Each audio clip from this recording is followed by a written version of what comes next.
ये देखें, इसको अंदर जाने की पड़ी हुई है।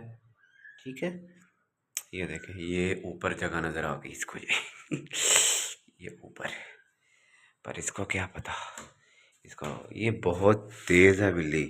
ठीक है, ये देखें यार, ये बहुत ही समझदार है ये कैट ना।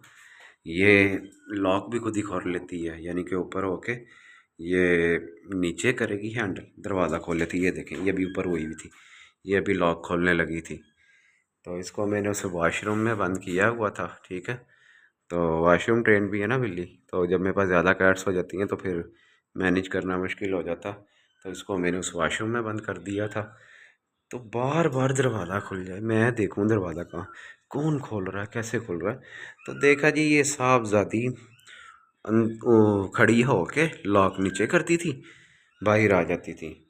तो इतनी तेज़ है ये बिल्ली। ठीक है, मैंने कहा तेरी जगह इस केज में ही है, तो तुझे भी यहीं रख सकता हूँ।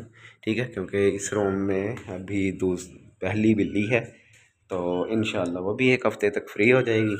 फिर इसको हम इस रूम में शिफ्ट कर देंगे, उस कैट को हम बाहर शिफ्ट कर देंगे। ठीक है, और ये उस कैट के बेबी बोल रहे हैं। तो जो मुझे कमेंट करेगा, ठीक है, लाइक करेगा, तो फिर मैं इंशाल्लाह इन बच्चों की भी वीडियो लगाऊंगा। ठीक है, ये देखें, ये माशाल्लाह से प्रेग्नेंट कैट है, और 55 डेज़ की बिल्ली प्रेग्नेंट है। ठीक है, और फॉर सेल के लिए नहीं है, सब जगह चेक कर रही है। देखें, अपना बहुत सा ख्याल रखें, दुआओं में याद रखें। अल्लाह हाफिज़।